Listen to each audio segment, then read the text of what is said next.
Hello, everybody, and welcome You beat to me to it. Beauty in the Break. It was my turn today. I feel like so often you and I, when we're about to say something to someone, someone's like, so how did you two meet? And we're both like, we turn to each other and then we smile and my eyes are like, go, you do it, you do it. And then to me, you're like, go ahead. And I'm like, but you go.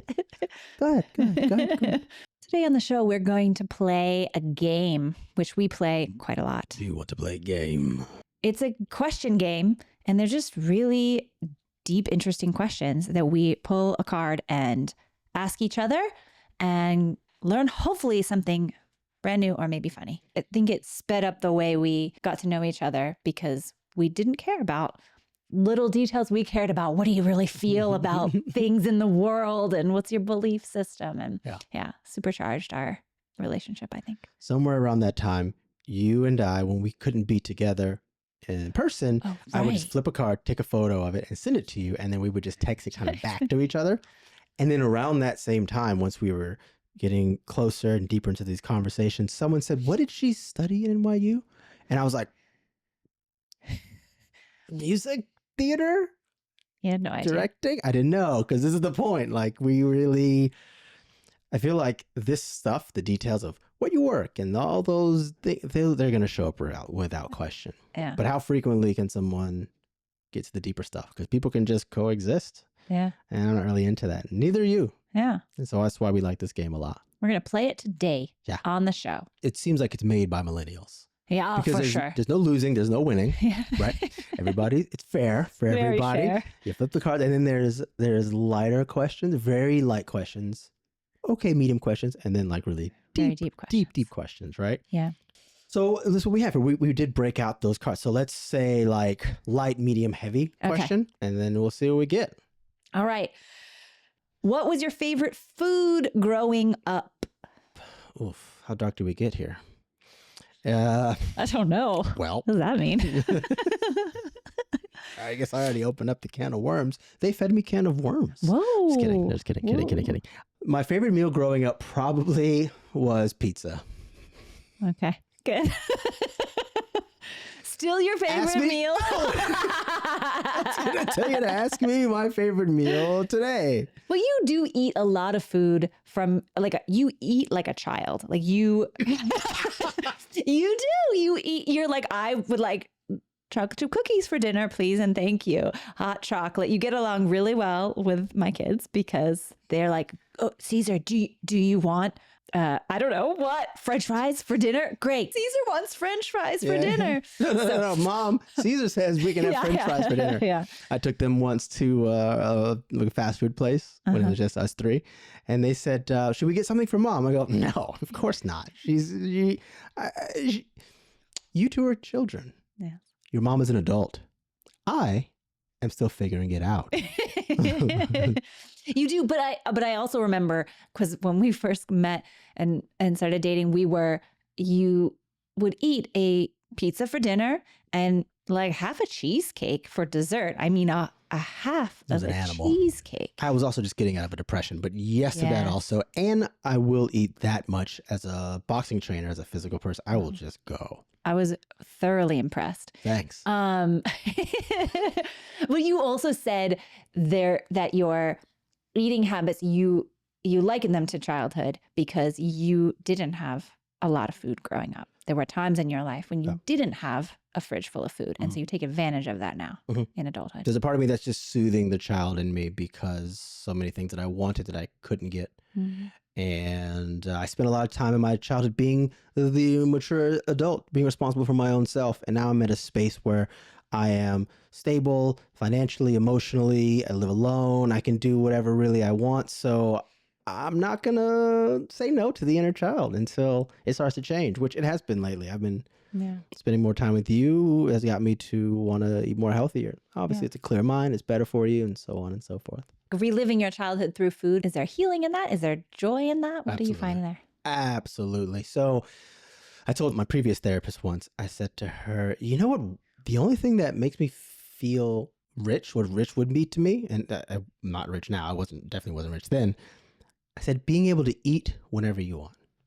And I was so proud of myself because it felt like I didn't want cars. I didn't want clothes. I didn't want a house or whatever. And I was so proud of like, I just need food. I'm good. And she says, well, that's a necessity. So maybe you shouldn't want just that only, you know? But yeah, You just start it's there. a joy. It's a joy. It's a complete, absolute joy. And I typically don't tell myself no. And I will say it did wash itself through because now I'm thinking about alternatives, something better. What about you? What's your favorite food? I grew up very health conscious. My family was very health conscious. We were vegetarian at the time. My parents both became vegetarian in the 70s before they met each other and then got together and were both already vegetarians. And so we were raised that way. I loved warm soy milk and tofu and lots of weird hippie things at the time. Now that's very normalized, and it's not soy milk, it's oat milk. But yeah, I loved tofu. I still do. I really like healthy food. I just honestly really like it. But my dad really exposed me to a lot of nutrient dense veggies and good veggies and proteins. Yeah. In the same manner in which I have given myself permission for something like joyful food that maybe is not the best for you, but it invigorates me and makes me feel light and happy and free. Do you have something like that where you give yourself an okay, like every full moon March, I'm going to go ahead and eat this rack of carrots? Rack of carrots. On the next episode of Rack of Carrots. I love coffee. I know it's not food, but I indulge in coffee and lattes and vegan sushi, actually, avocado sushi, that kind of stuff. I don't know. To me, food is more utilitarian. It's more means to an end than it is something that I really enjoy. And I used to say all the time, if I just eat beans out of a can and move along with my day, I would be happy. I don't have the same kind of connotation with it, I don't think. Yeah. Beans out of a can is pretty on point considering that you got stopped at the airport because you had a can of chickpeas in your purse and they stopped you. And then you looked at me and said, you just go ahead and go ahead. Go to the terminal. I'll stay behind. I really didn't want to give up that can of chickpeas. I always travel with food because I don't eat much of what's served on planes, nor does it feel good in my body. And so I pack things that I know are going to feel good, but I did have a can of chickpeas. It had a pop can. It was like a whole plan. I could just pop it open on the plane and just eat right out of it. But security said no to that. I feel like if there's multi-steps to something like that, TSA is going to stop you. Yeah.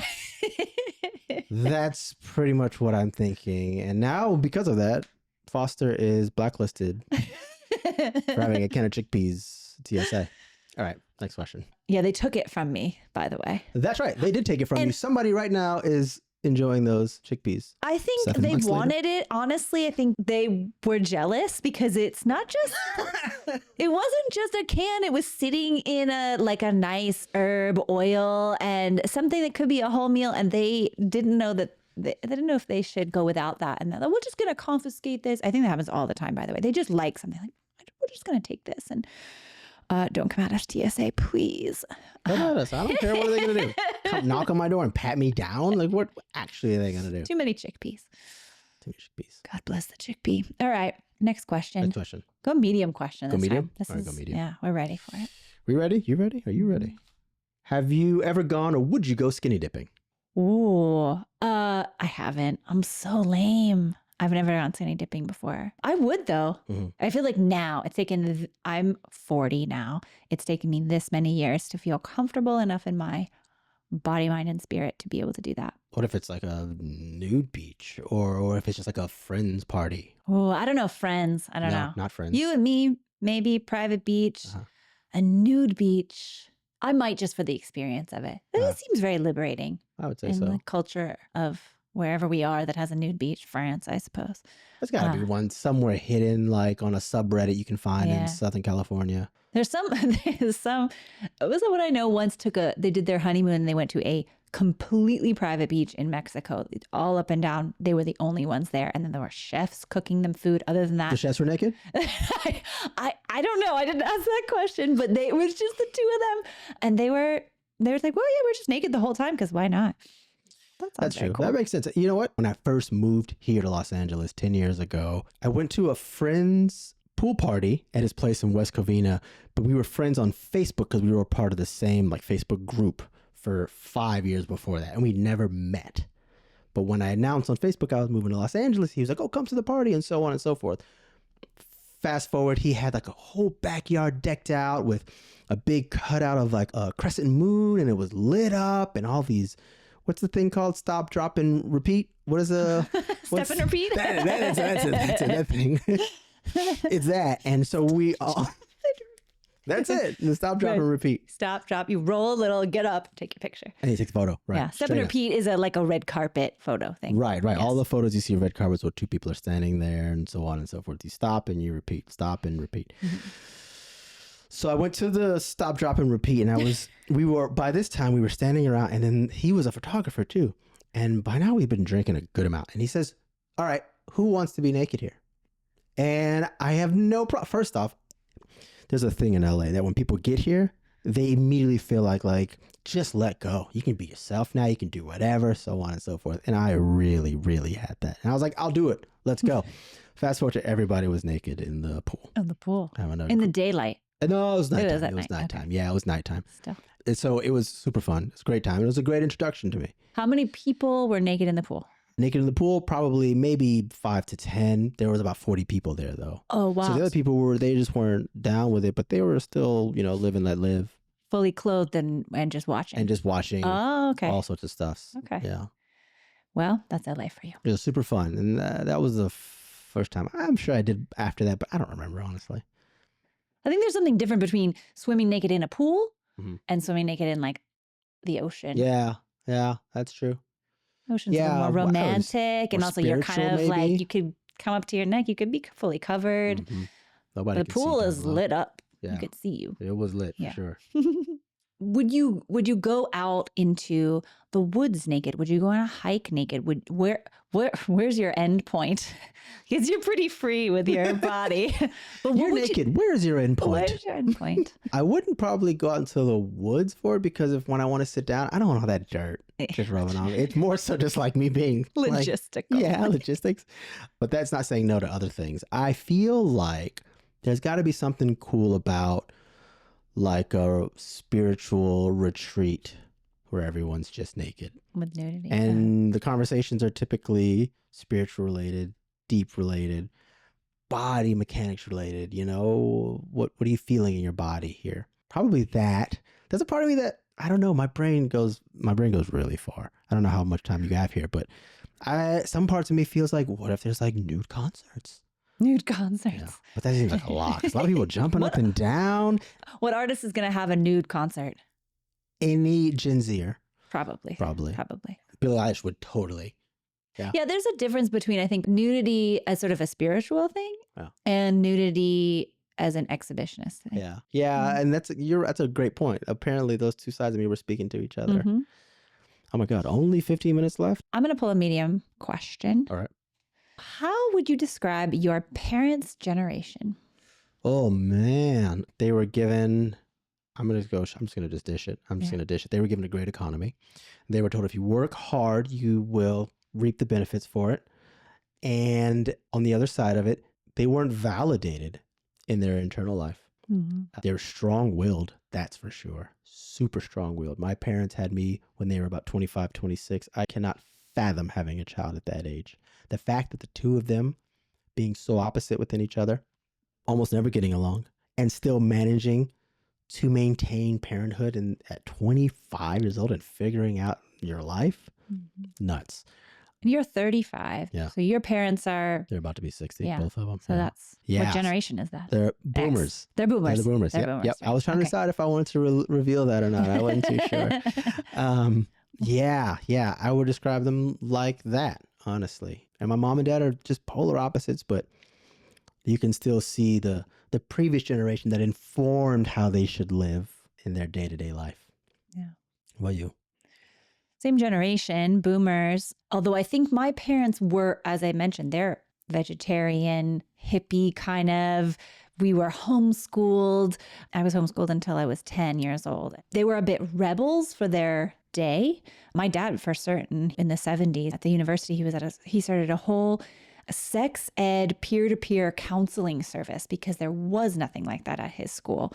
And that was very rebellious. He was up against systems at the time. He was up against institutions trying to offer sex health, sexual health information to his peers. But he and my mom were both, they were the rebels of their generation. And now I feel like what they put into the world at that time, now that's what we take for granted as in our generation. That's the default for us, and we're pushing the envelope in a new direction. That's, veganism is widespread in the US and all of the other things that come with that. The height of their age was the 60s, late 60s, right? So they're the other side of the boomers from mine. Both my parents were born in like 64, 65, where yours were getting to the stage of their life where they have an output of 64, 65 and onward. Yeah. I still to this day fundamentally thank the 60s movement for majority of the stuff. I feel like it was a small renaissance for this society, for this culture. We can thank them for so many things of pushing the envelope, just planting the seed so the oak tree can grow. Your parents did that. And your pops is, at some level, he's still just naturally rebellious, and not in a F the system kind of way. It's just more like, I'm going to go my own path and figure this out. Yeah. And when time changes, I'm going to move on with it, which is rebelling against his actual generation anyway, because he's not being left with the times, which is kind of cool. He's a very cool dude. Yeah. He's a trip. Yeah. Okay. I'll pull the heaviest one. Okay. All right. Okay. Got you all in check. Have you ever struggled with anxiety? I actually don't think I'm a very anxious person. You might disagree. I'm definitely more worried than you, but I don't have clinical anxiety. I don't have a diagnosis of that. My father is a anxiety disorders specialist. So I've grown up around the language of anxiety and anxiety treatment. Fundamentally, the work my dad teaches is part of it is trying to differentiate the difference between something that is a signal from our brains that there is something wrong that we need to take action on, and something that is pure noise, which is something repetitive, that there is no action to take on that. What a brilliant distinction between the two. Yeah. What a great thing for somebody to want to help people discern the difference between. Please continue. I just love that little thought. It's such a specific thing that makes a huge difference. Yeah. So many people struggle with anxiety or more generalized worry. And I have relinquished, I think, a lot of those traits over time, the last couple of decades, maybe. What about you? Want to just add to what you're saying is I don't think you're an anxious person either. You do worry a lot more than I do. But that's not saying much, because I'm not really one to worry, honestly. But you definitely, without question, you want to keep tabs on almost as many things as possible and have some sort of planned response to it. But I don't feel anxiety from you either. No. I have not struggled with anxiety. If I do, it is not physical. And I say that because I'm a sober person now, but I spent the first 5-6 years in Los Angeles doing a lot of cocaine. And people often towards the end of their benders, for me, it would go days on end. Towards the end of it, I would get just stricken with this like electric feeling from my stomach all the way up to the back of my head. And then it would shoot down my body. And I didn't know what that was because I'd never felt it before. And at this time, I was doing a bunch of coke with 2 friends of mine. And we're all just talking. And then I got that electric shock in my body. And I stopped them while they were speaking and said, something's weird. I don't know how to explain this. And I went through the physical explanation. And they said, you're having an anxiety attack is what you're having. Your heart rate's going way up. And I was calmer than I am now. And I said, oh, that's what it feels like. He goes, maybe you should go lay down. I said, I'm not laying down, but I'll go inside. I go inside, close the door. The sound of the sliding door diminished the anxiety. Whoa. And I was fascinated by that thought for 5 minutes. And when I went out there to go tell them, as soon as I stepped out, the anxiety shot again. Whoa. And I was like, this is fascinating. I never felt this before, what this thing is. It would happen often when I would be coming down from a 4-day bender of drinking and drugs and promiscuity and so on and so forth. So then I knew what it felt like finally for once. And then when I wasn't using. And also now that I'm sober, I don't have any of those feelings, but now I have a memory of it. Mhm. And whatever that anxiety back then would induce in my actions, since whatever's going on in your body, informs your actions, I could see similar actions happening in my life sometimes while sober. So I worked it backwards and thought to myself, I'm feeling some sort of anxious thought, but not an anxious feeling. So the struggle I have with anxiety was really struggle with drugs, if I may say, but not really an anxious person. Not an anxious person. No, I suffer from depression. That's the trauma of the past. Anxiety is the trauma of the future. Okay, one final question. Do any of your friends have beliefs or opinions that feel offensive or insulting to you? No, not offensive, not insulting. I have a friend who is a flat earther and a conspiracy theorist, and he's very conservative in his political beliefs. None of those things insult me. None of those things make me, I forget the second word was, insulted or offensive. Offensive. Mhm. No, I don't get offended by that sort of stuff. There are some times where when I see that sort of community acting out a certain way, my first thought is like, I know somebody who agrees with this. And I'm like, all right, let's get over that, because anger is not going to help you with anything. But no, I don't want to be that kind of person. Yeah, you're really good at that. You're able to listen to pretty much anyone's beliefs on anything. Mm. And I think your phrase quite often is, fair enough. Fair enough. You believe that people should be entitled to their own opinions and beliefs, even if you disagree with all your heart. Yeah. 9 times out of 10, if I say fair enough, I don't agree with you. And that's cool. Yeah. Also, I'm not interested in tribalism. Right. And I will say this, and I think we have to get around this. We have to get our heads around this sooner than later as a culture. To understand somebody is not agreeing with them.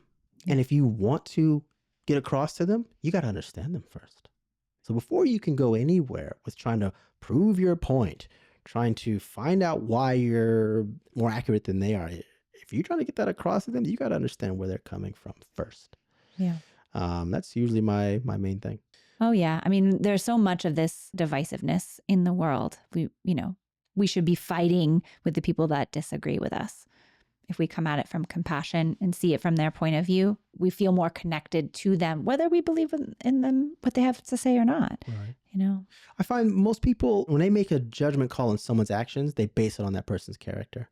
This person did A because they are B. Mm-hmm. But when people start describing their own actions, they give circumstances on why they took those actions. Right. That is a deep divide. There is a beautiful documentary called The Work. And I saw it at South by Southwest Film Festival like 7 years ago. And I had to sit in the booth when I watched it because I had my baby with me at the time. And I remember sitting there watching, weeping at this documentary. It's about men in a maximum security prison who had committed violent crimes, often sexual crimes.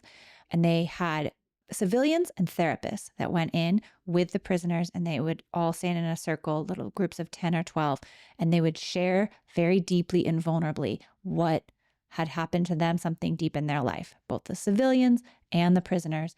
And it really laid out how similar everyone's experiences were. And the civilians had this thought of like, wow, if that had happened to me, or the similar thing happened to me in my childhood, I was one step away from being this person in prison.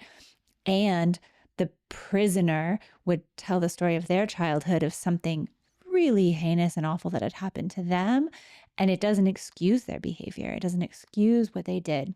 But you now have a very deep understanding of hurt people. Mm-hmm. It was the clearest example I've ever witnessed of that. And I took that with me straight forward.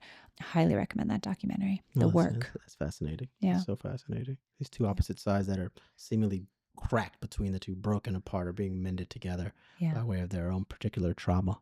And now you can take that out into the world and go, oh, this person has made that choice for themselves and I don't agree with that. But how can I compassionately come at that and wonder how might they have come to that decision? Right. I have Yeah. no idea what their lived experience is. Yeah, why be judgmental when you can be curious? Yeah. I feel similarly to you. I don't think any of my friends' beliefs offend me or insult me. I actually like having friends with very diverse beliefs about the world or opinions because it makes for very interesting conversations. I don't want to be surrounded by people who feel exactly the same as I do all the time.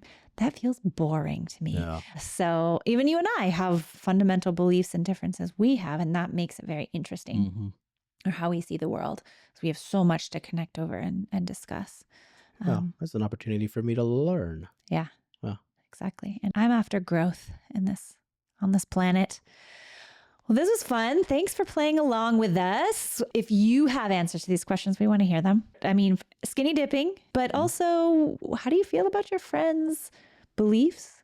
does it make you anxious? There's a whole lot. There's a whole lot of answers here. If you have answers to these questions or other questions you want us to answer, please send them to beautyinthebreakpod@gmail.com. Thank you so much for listening with your ears and your hearts. And as usual, please be kind to yourself. Goodbye. If this episode spoke to you, take a moment and send it to someone else who might need it. That's the best way to spread these conversations to the people who need them the most. And if you want to keep exploring with us, make sure to follow Beauty in the Break wherever you get your podcasts. We'll see you next time. Beauty in the Break is created and hosted by Foster Wilson and Cesar Cardona. Our executive producer is Glenn Milley. Original music by Cesar and the Clue.